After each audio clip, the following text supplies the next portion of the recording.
Under the Undercurrents. When you're drowning, you can glimpse the true form of the iceberg.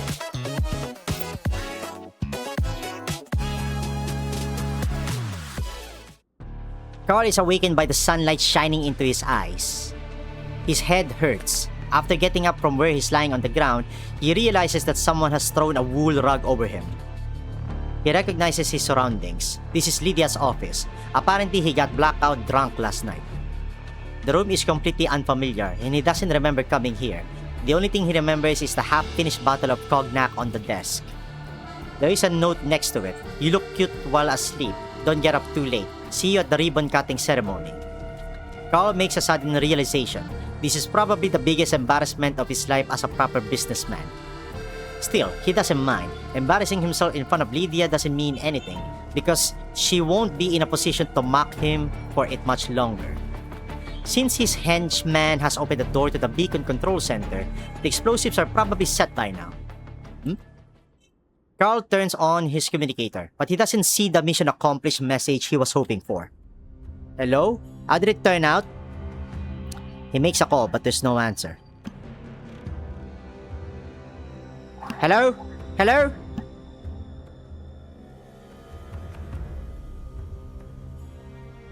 Carl senses something went terribly wrong, and his heart lurches. He keeps telling himself to stop, calm down, and think rationally. There's no way he'd be sleeping peacefully in Lydia's office if his scheme was exposed.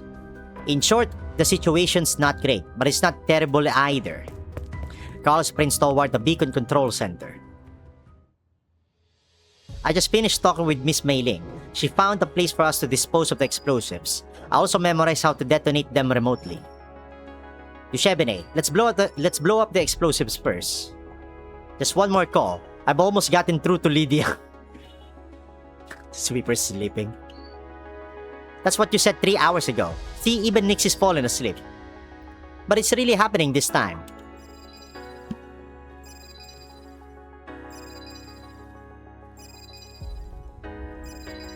Dushebene has been making calls all night. Right now, she is dialing the last number on her list. Hello? I'd like to speak to Lydia, please. Who is this? How did you get this number? I don't remember. It was probably from the business department's secretary cousin or that retired granny from marketing. In any case, I'm sure you can help us. Contact Lydia. I'm afraid I'll have to disappoint you. In Port Mika, everyone wants Lady Lydia to do something for them, but not everyone deserves the right to make direct contact with her. While she does care for everybody, she's not a saint who will help people for free. Her time is linked to everyone's prosperity and it is not to be casually used on prank calls from unknown numbers. Wait, I have something important to tell her. Port Mika is currently in great danger. Danger? Apart from a gang of mischievous kids playing prank on others, Port Mika has not had any serious criminals in a long time. If you ask me, you are the danger here. How can you say that when you don't know anything? You say I don't know anything. I was the sheriff of this town 15 years ago. Lady Lydia now employs me as one of her servants, but I'm still fully aware of every single movement made in Port Mika. She isn't just a businesswoman. She truly intends to turn this messy little town into a cutting-edge technology park. Is that so? Then I'm sure you know about the C4. Ooh. There's a deep sigh from the other end of the line. There is nothing dangerous of the sort in Port Mika. Yeah, no, I have some right now. There's enough to blow half the town sky high. Say what? Right, I understand. State your terms. I will let Lady Lydia know. What's your aim? Intimidation? Blackmail? How much do you want? I want pizza. It's none of that. I'm just trying to do a good deed by reporting a crime. You have to believe me. Port Mika really is in great danger.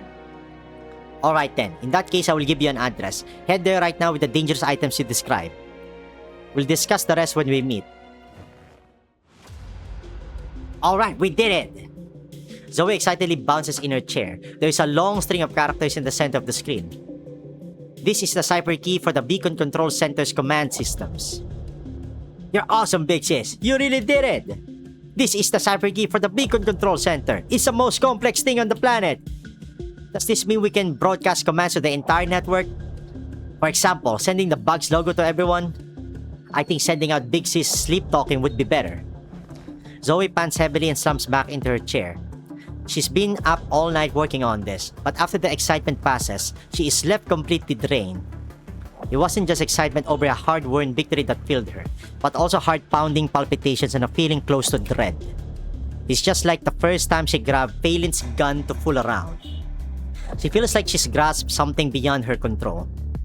Thanks for the hard work, Zoe. How is it? Can we transfer control permissions over the airborne beacon now? Not just yet, but leave that part to me. Right now, what you need to do is rest. Don't burn yourself out. Zoe is as meek as a lamb in front of Busty, because it was Busty that taught her how to be defiant in the first place. She stands up from her chair and stretches herself while looking around. It is then that she realizes she realizes just how terrible her living space is. It's so damn hot and the room's a mess. 1, 2, 3, 4, 6, 7. Looks like I finished 7 cans of coffee. I'm all out. Right, since everything went well, there might be a celebration party later. Can't leave all this crap lying around. I need to tidy up. Several minutes later, Zoe leaves the house with a big bag of trash in hand. The morning sunlight is warm, the breeze is cool, and this walk is a comfort that surpasses all words. Zoe's in a great mood. Just about everything she sees is pleasing to her eye, be it the scattered houses, the people moving back and forth. Suddenly something very annoying comes into view. A pair of figures, one white and one black, are weaving through the crowd. The one in front seems to have a heavy sack over her shoulder. It's the 2 dolls who caught her yesterday. The corner of Zoe's mouth curls up in a smile. She quickens her pace and catches up with them. She recites her 2 principles in her heart. First, any elements of chance must be eliminated before the plan can succeed. Second, she always remembers a grudge and she hates to lose out. Hello, it's me. I've got a message for all bugs. Those 2 dorks who busted me last time just showed up. Why are there so many people on the street? We've been waiting at every intersection. It's probably people going to work. I've heard of a thing called the morning peak. It seems very similar to what we're seeing now. I've been carrying this sack since yesterday. My waist is getting a little sore. Is that so? Let me give you a quick checkup. Just put the sack down for now. Why don't you just carry it for me? I'll take the sack from you later. As the 2 of them talk, neither of them notice several small figures pushing a cart over to them. The cart contains a sack that looks just like the one by Duchevne's feet. So you're the ones who made the call. I did not expect this self-proclaimed hero to be such a unique doll. And here I thought names like hero and strategies were codenames in an organization or something. The situation is really bad. Port Nika is under threat from the forces of evil. Behold, the dangerous explosives in this bag are our proof. So you're saying that somebody wants to use these explosives to attack Port Nika. But how did they end up in your hands? We got them from the auction lot warehouse last night. Are you talking about the warehouse for Lady Lydia's auction?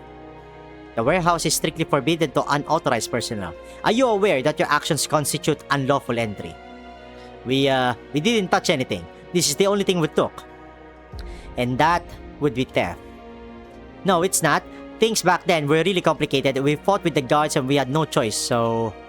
And that's assaulting a police officer with a deadly weapon. Don't worry about unimportant stuff like that. The most important thing right now is the explosives.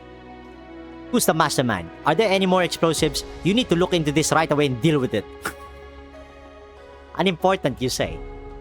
Fine, just show me the explosives. Duchevne hands the sack over. The servant opens it. He takes a look at the contents, then lets out a cold chuckle. I see. So you're from the bugs then, ladies? I didn't expect their numbers to grow. Certainly not by welcoming dolls. Arrest them. Wait, what? Look out, they're moving in. Alright, do I have to open my eyes for this one? No. It's probably in the final boss. I'm not noticing anything suspicious. Unless they make the object very, very small.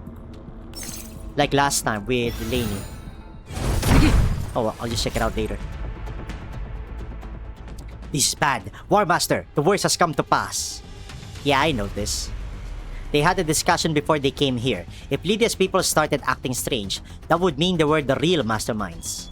In other words, there would be nobody they could trust in Port Mika, so they'd have to stop the conspiracy by themselves. We need to seize the initiative. Let's start by taking all the enemies down and then capturing this building. No, wait. Weren't we supposed to contact Helen? We can't let them look down on us anymore. I feel bad if I bothered Helen about everything. There was no way out for us from the moment we uncovered her conspiracy. Do it! Lydia's servants are completely unprepared for the two dolls' all-out attack. How unruly. This is a critical period for this town and Lady Lydia. Would it kill you to rein yourselves in a little? She's not even here. Who do you think you're trying to scare by mentioning her? Damn it, how can mere dolls be so?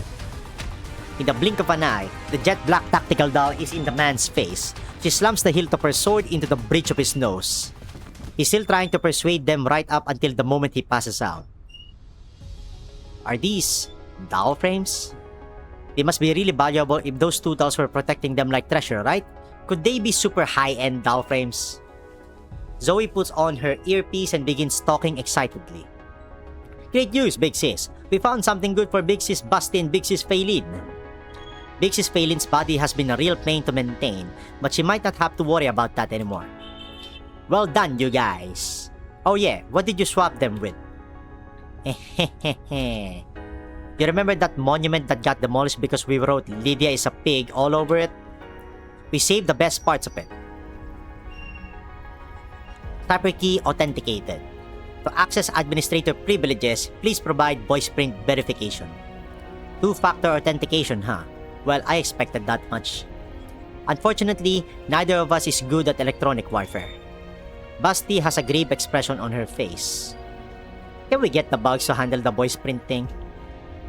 The only way is if Zoe can learn how to talk like Lydia. Do you think they sound alike? Heck no. But then what should we do? If only we recorded her earlier. Voiceprint locks are easy to crack. After a moment of deliberation, Basti brings her hands together in realization. Well, looks like there's only one thing we can do. Oh? What is it? We're going to kidnap Lydia. Huh?